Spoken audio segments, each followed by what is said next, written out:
Nós temos já, esta deve ser a terceira ou quarta-feira, que temos trabalhado orações no livro de Números. Esta oração está localizada em Números 14. Quantos têm o texto santo? O Miguel está arrebentando ele muito bem. Alguém aí em cima? Ótimo. Nós vamos examinar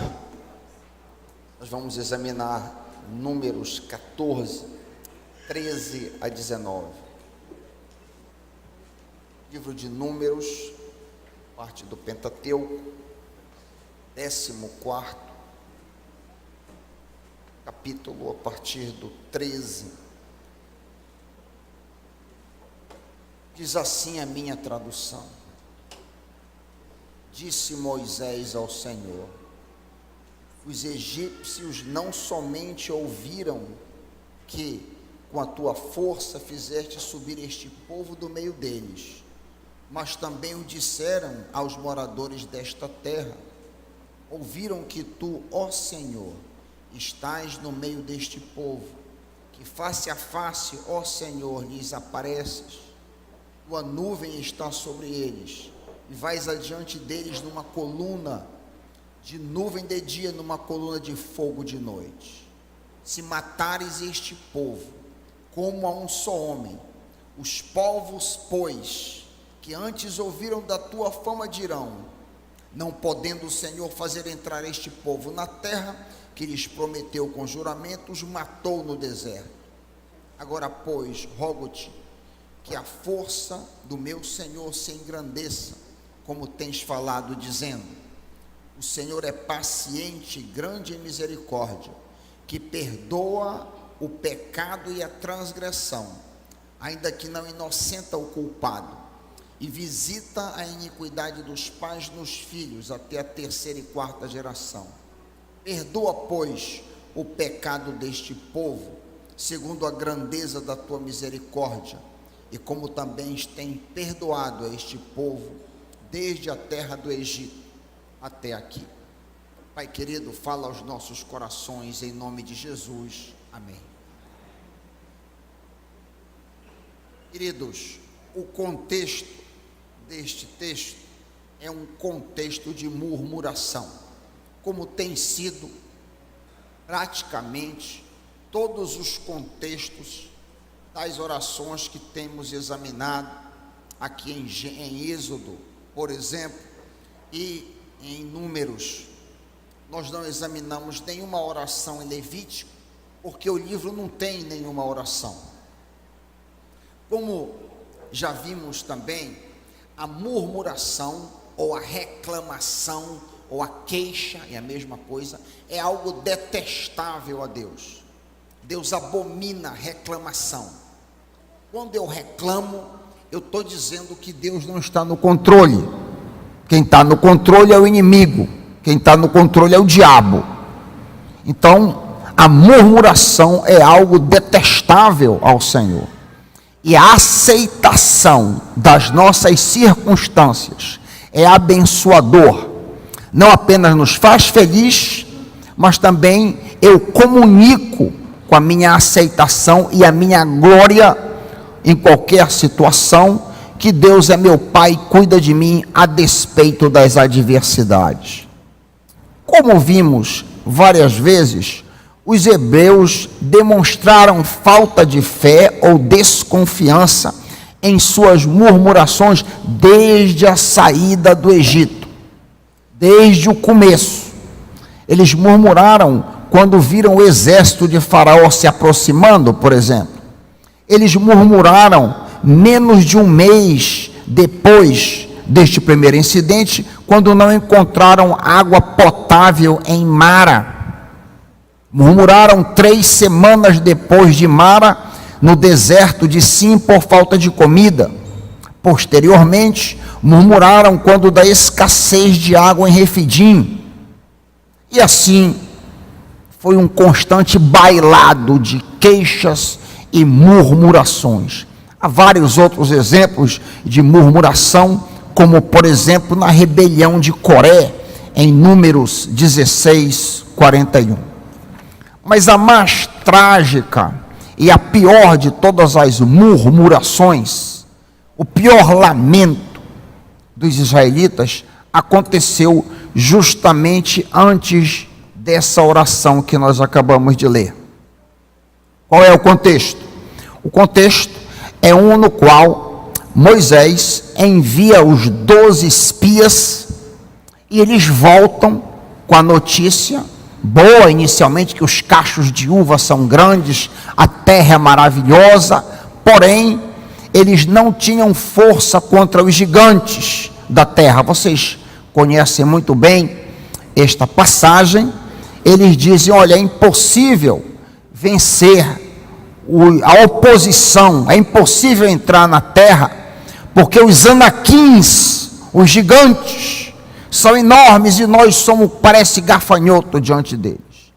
E aí então, embora Caleb e Josué disse: não, nós podemos conquistar os adversários, porque o Senhor é conosco, o Senhor vai nos dar a vitória. Apesar de Caleb e Josué, os outros 10 espias prevaleceram, e a opinião dos outros 10 espias foi mais forte, e o povo então deseja apedrejar Moisés, Arão e todos aqueles que discordam deles. É neste contexto aqui que a oração que lemos em Números 14, de 13 em diante, está inserida. As murmurações do povo de Israel denotam um desprezo pelo Deus que os havia arrancado da escravidão no Egito. Deus diz a Moisés, diante da reclamação e da murmuração deles, o seguinte, Números 14, 11 e 12: até quando me desprezará este povo? Até quando não crerão em mim, apesar de todos os prodígios que tenho feito no meio deles? Eu os ferirei como epidemia e os deserdarei, e de ti farei uma nação maior e mais forte do que a deles. Respondeu-lhe Moisés: não faça isso, perdoa o pecado deste povo, segundo a tua grande misericórdia. Versículo 19, Números 14, 19. Como tens perdoado até aqui. É óbvio que o ressentimento do povo não é contra Moisés, mas contra Deus. O povo está sendo testado ali pelo Deus que orquestra situações difíceis para nos testar, para ver como que a gente reage diante das vicissitudes e dos problemas da vida. Assim aquele povo também estava sendo testado. Eu penso que nós estamos saindo dessa fase de murmuração, pelo menos eu espero.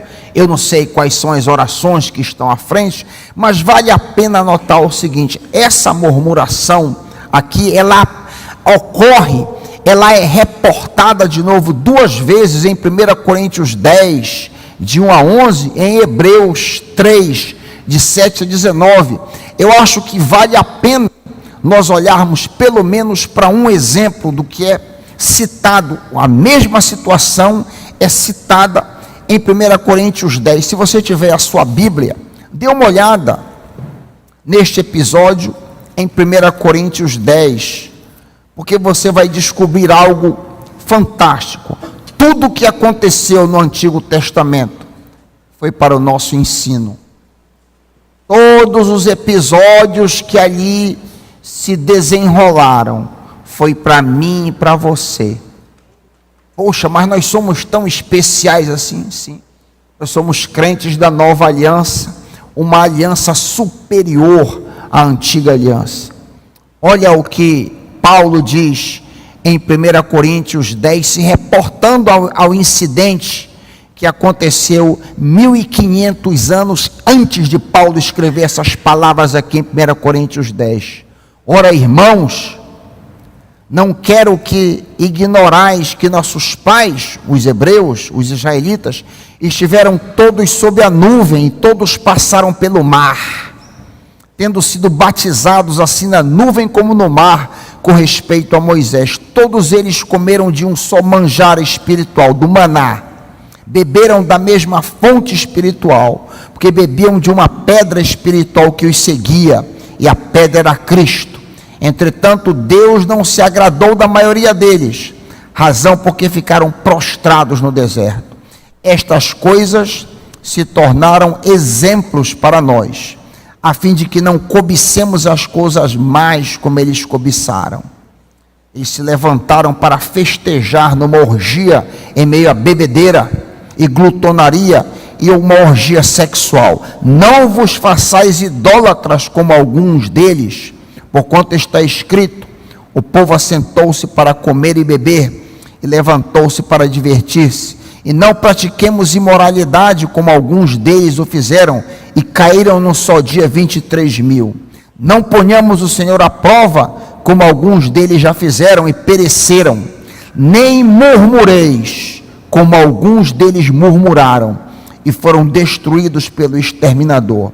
Versículo 11. Estas coisas lhes sobrevieram como exemplos, e foram escritas para a advertência nossa.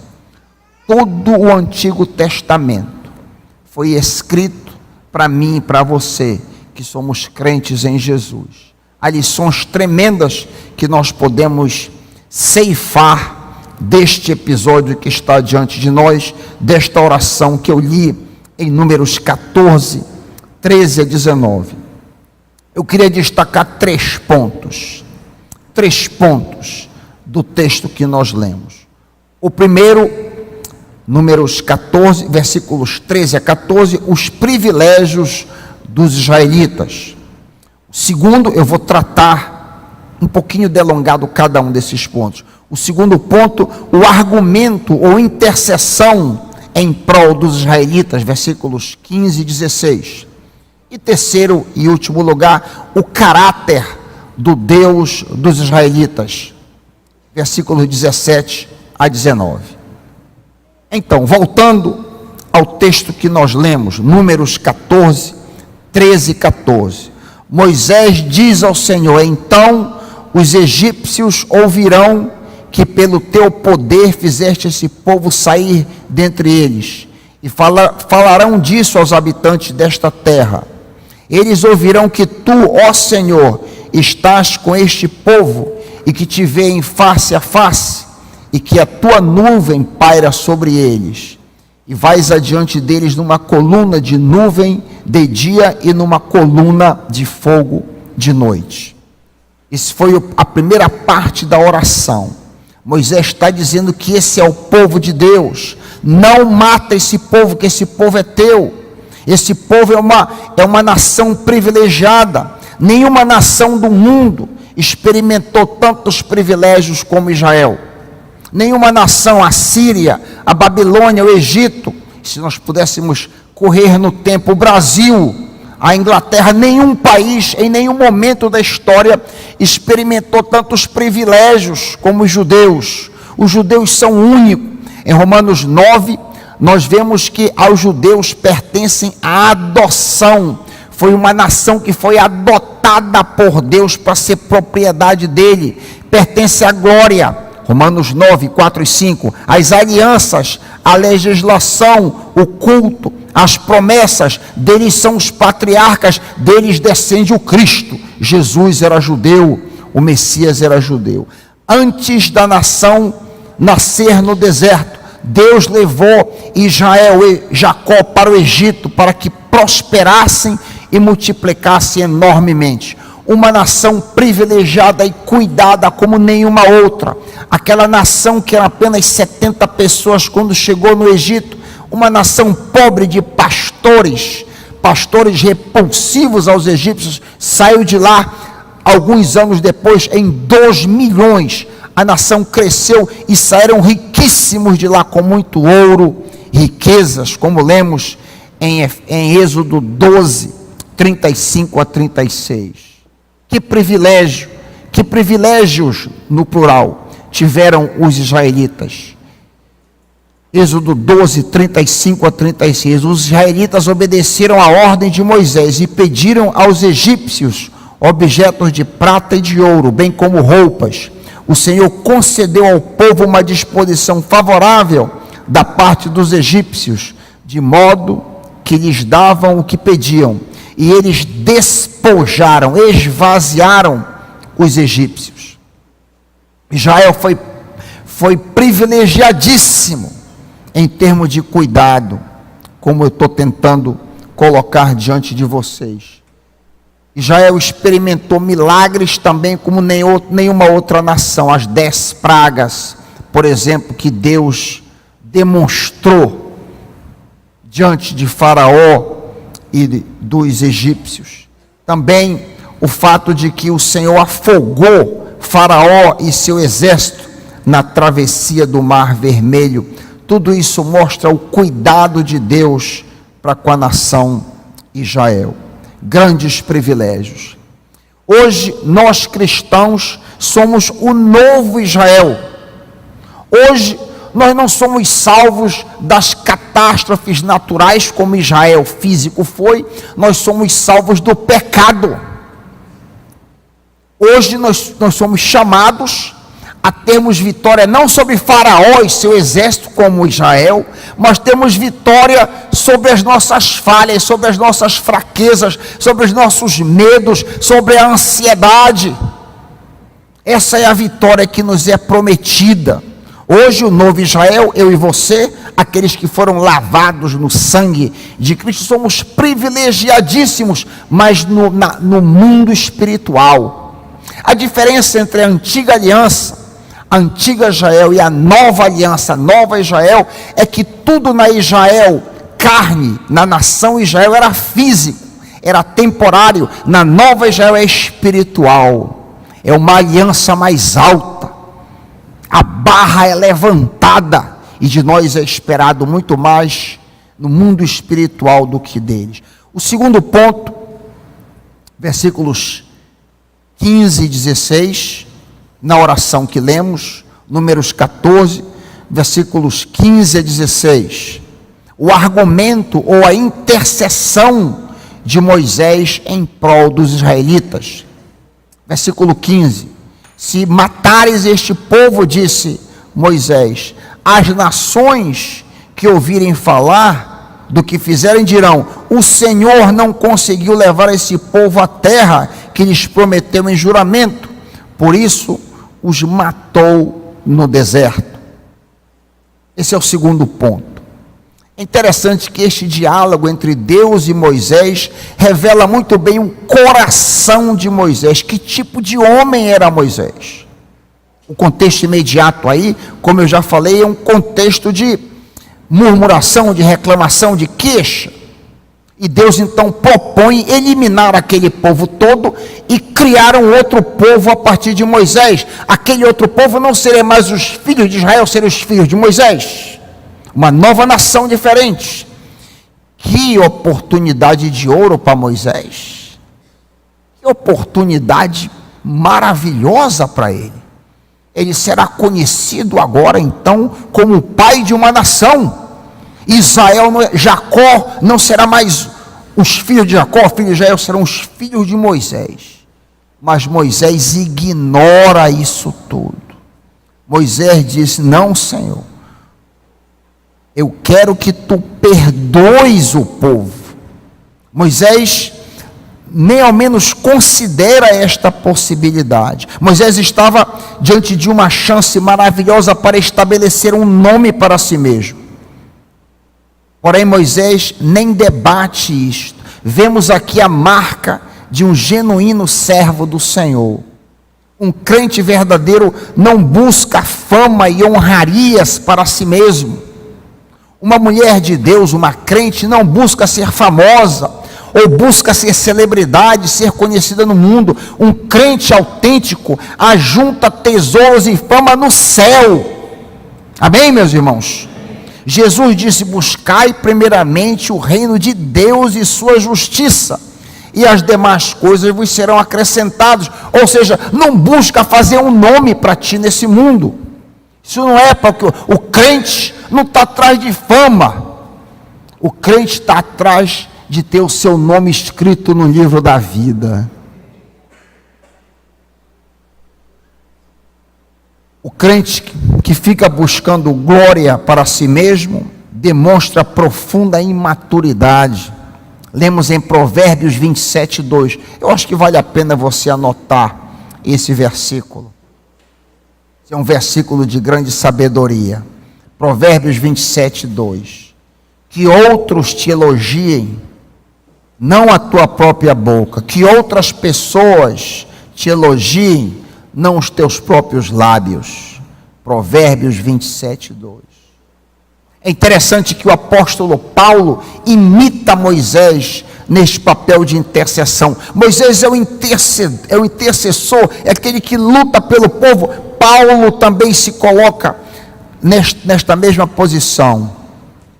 Nós lemos em Romanos 9, o apóstolo Paulo dizendo: digo a verdade em Cristo, não minto, minha consciência o confirma no Espírito Santo. Tenho grande tristeza e constante angústia em meu coração, pois eu desejaria ser amaldiçoado e separado de Cristo por amor de meus irmãos, os judeus, o povo de Israel. Olha aí a intercessão que se vê também no coração de Moisés, em Êxodo 32, 31 e 32. Moisés disse ao Senhor: que grande pecado cometeu este povo. Fizeram para si um Deus de ouro, o bezerro. Mas agora eu te rogo, perdoa o pecado deles. Do contrário, risca-me do teu livro. O mesmo paralelo, a mesma postura de intercessão, de se interessar pelo bem do povo, e esta deve ser a minha e a tua postura. Nós devemos nos preocupar com o bem-estar e a salvação dos nossos irmãos. Por onde começar? Pela tua própria família. Tu te preocupa com os membros da tua família que não são salvos? Isso angustia o teu coração? Eu recebi recentemente uma pessoa que é membro da minha família, e ela veio, nós já não havia há muito tempo, e ela veio com uma criança assim, devia ter uns 5 anos. Conversamos, ela disse que ela queria ser membro aqui da igreja. Conversa vai, conversa vem, e eu disse assim, disse o nome, não vou dizer por questões éticas. Tu tens te preocupado com a salvação deste rapaz? Uma criança assim, uns 5, 6 anos. Tu já oraste pela salvação? E ela perplexa olhando para mim. Pela tua reação eu estou vendo que não. Olha, ele disse: olha, vai para a tua casa, coloca a boca no chão, cola a tua boca no chão e pede misericórdia. Pede misericórdia diante do Senhor. Essa criança que vai crescer pode te dar grandes problemas. Não tem pai, tu vai estar lidando, ele vai ser um homem daqui a pouco. Como que tu vais controlar isso? E tu não estás preocupada com a salvação deste rapaz? Papel de intercessor é algo que deve estar constante nos nossos corações, principalmente com os membros da nossa família. Quando a minha filha anunciou que estava grávida, a primeira oração que eu fiz: Senhor, salva o fruto do ventre, salva o fruto do ventre, e se for para não ser crente, que morra, que ela perca a criança, se for para não ser um crente em Cristo Jesus. Amém, meus irmãos? O que adianta nascer mais um para ir para o inferno? Qual é o valor disso? Se não for um crente em Cristo Jesus, que pereça. É assim que você pensa, meu irmão? Se não, você está muito enganado para com os verdadeiros valores da vida. Se não, você, minha irmã, está muito enganada para os verdadeiros valores desta vida. Deus nos chama a todos para ser intercessores, para que os nossos filhos, os nossos parentes sejam salvos e caminhem com Cristo até a eternidade. Graças a Deus, meus pais já foram para a eternidade e todos morreram crentes em Cristo Jesus. Graças a Deus, eu vou encontrá-los quando lá chegar. Por último, terceiro ponto, o caráter do Deus dos israelitas, versículos 17 e 19. Números 14, versículo 17 e 19. Mas agora que a força do Senhor se manifeste, segundo prometeste, O Senhor é muito paciente e grande em fidelidade, e perdoa o pecado e a rebelião, se bem que não deixa o pecado sem punição, e castiga os filhos pelo pecado dos pais até a 3ª e 4ª geração. Diz Moisés, segundo a tua grande fidelidade, perdoa o pecado deste povo, assim como tens perdoado desde que saíram do Egito. Quando eu estava meditando para preparar este sermão, eu me perguntei o seguinte: de que maneira a força, ou algumas traduções, a grandeza do Senhor pode ser manifestada nesse contexto aqui? O Senhor é grande em fidelidade e perdoa. De que forma? E eu me lembrei de um diálogo que eu tive com o professor, quando eu era reitor lá na faculdade. Eu me lembrei de um diálogo que eu tive com um professor, que eu nunca esqueci. Esse professor estava se referindo a um colega dele, e ele disse que esse colega dele havia sido criticado, caluniado, falado mal, etc. E este homem que foi caluniado subiu muito, e tinha todas as oportunidades de demitir depois aquele que o caluniou, mas não fez assim, simplesmente perdoou. E a palavra do professor que me veio à mente, e me veio aqui nesse contexto, foi: que homem grande ele é, que grandeza dele de perdoar. Percebem como alguém pode ser grande, não apenas quando tem autoridade para punir e pune, mas também é grande em perdão. Nós vemos aqui que Moisés alega a grandeza do Senhor ao seu perdão. Deus é perdoador, nos ama todo pecador contrito e sincero. Todo homem, toda mulher que busca o Senhor e diz: Pai, eu sou um pecador, preciso da tua graça, do teu amor, da tua misericórdia, o Senhor está pronto a perdoar. Aleluia. Que é compassivo, rico em misericórdia. Ele é grande em perdão. Eu gosto muito de Lamentações 3, 22 a 23, ligado ao texto que nós estamos lendo, já que nós vemos aqui Moisés falando sobre a grandeza ou a força do Senhor em perdoar. Lemos em Lamentações 3, 22, as misericórdias do Senhor são a causa de não sermos consumidos. Por que razão? Porque as suas misericórdias não têm fim. As misericórdias do Senhor, o perdão do Senhor não tem fim, são novas a cada manhã. Grande é a tua fidelidade. Aleluia. O que seria de mim se o Senhor não fosse perdoador? Onde eu estaria? Onde eu estaria? Onde você estaria hoje se o Senhor não fosse perdoador e grande em perdão? Eu estaria em maus lençóis. Passei muitos anos da minha vida desviado dos caminhos do Senhor, em pecados grotescos, mas Ele, na sua misericórdia, no seu amor, me perdoou. Maravilha. Mas há um outro aspecto aqui que também nos chama a atenção quanto ao caráter de Deus. No mesmo versículo que nós lemos, Deus é amor, mas é também justiça. Notaram o texto que a gente leu aqui, na oração de Moisés?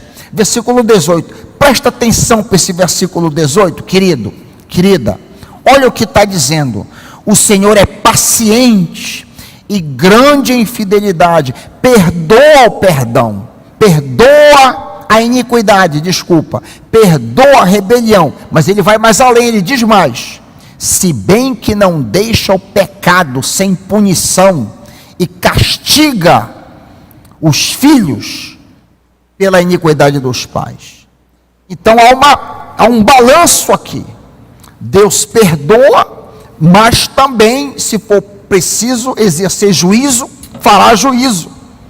Deus é amoroso, mas é justo e santo. Há um balanço aqui. Quando a gente perde de vista esse balanço, e a gente apenas fala sobre o amor de Deus, que é verdade, Deus é amor, a gente vive uma vida fora de centro. Eu tenho um primo que é pastor e que é professor universitário, e ele tem uma visão de Deus um tanto distorcida, que ele viveu uma vida completamente fora dos trilhos, vive uma vida de aberto pecado, e quando questionado sobre o seu estilo de vida, ele disse: não, eu vejo Deus como um pai amoroso, que ele perdeu o senso de que Deus também é santo. Sim, Deus perdoa pecado, mas Deus é justiça, Deus é amor, mas Deus está irado, diz em Romanos 1,18, a ira de Deus se manifesta contra todo o pecado. Então a necessidade desse balanço, que Deus é bom, mas que Deus também cobra de nós, e nós devemos levar a sério a sua santidade. Não deixa o pecado sem punição, diz o texto. É interessante, queridos, que durante milhares de anos, era proibido se aproximar de Deus, e Deus então, na sua bondade, criou um sistema no qual, depois de milhares de anos, uma pessoa podia se aproximar de Deus, o sumo sacerdote, e apenas uma vez por ano. Criou o tabernáculo, foi uma grande evolução, do nada, para que uma pessoa representasse o povo. Passaram-se 1500 anos, Jesus Cristo veio e abriu para que todos nós nos apresentássemos diante dele livremente. Eu acho que a gente não valoriza muito isso. Nós estamos, por assim dizer, mal acostumados, e a gente perde tanto dessa santidade, dessa pureza, desse temor que lhe é devido. Então, eu quero enfatizar hoje à noite, há uma necessidade desse balanço, do amor de Deus e da justiça de Deus. Durante campanha de missões, por exemplo, a gente ouve muito falar no amor de Deus, mas muito pouco a gente ouve falar sobre a ira de Deus revelada. E é um problema sério quando a gente prega o evangelho e a gente não fala que Deus é santo, justo, e vai punir os pecados daqueles que não se arrependem. O amor de Deus foi revelado sim na cruz, ele é perdoador, mas ele requer que a gente se arrependa e se volte para Cristo. Temos hoje um grande sumo sacerdote, Jesus Cristo, que penetrou os céus, o Filho de Deus. Assim podemos nos aproximar do trono da graça com toda a confiança, a fim de recebermos misericórdia e encontrarmos graça em ocasião oportuna.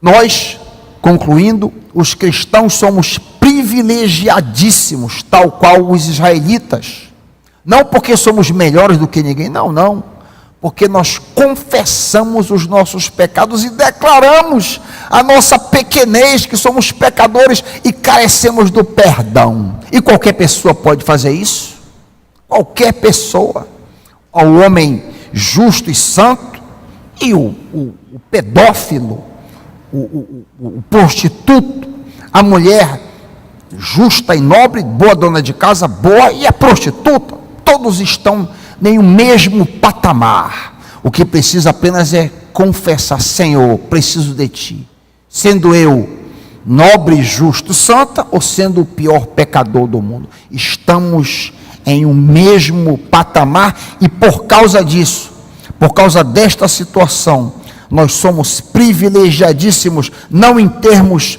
físicos como Israel, mas em termos espirituais. A salvação é dada a todos nós. Em segundo lugar, assim como Moisés foi um intercessor, eu e você devemos ser intercessores, preocupar-nos com aqueles que têm, principalmente membro da família que não conhece a Jesus, que não obteve salvação.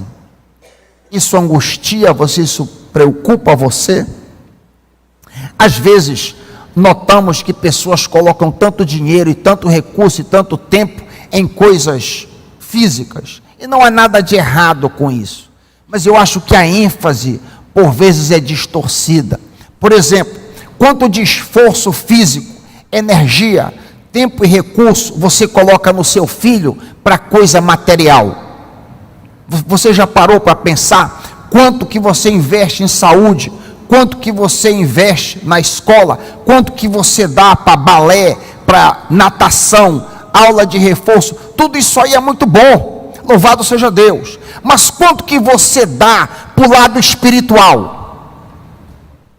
Quanto que você investe no lado espiritual, para que o seu filho e a sua filha sejam um crente em Cristo Jesus? Isso preocupa, isso angustia você?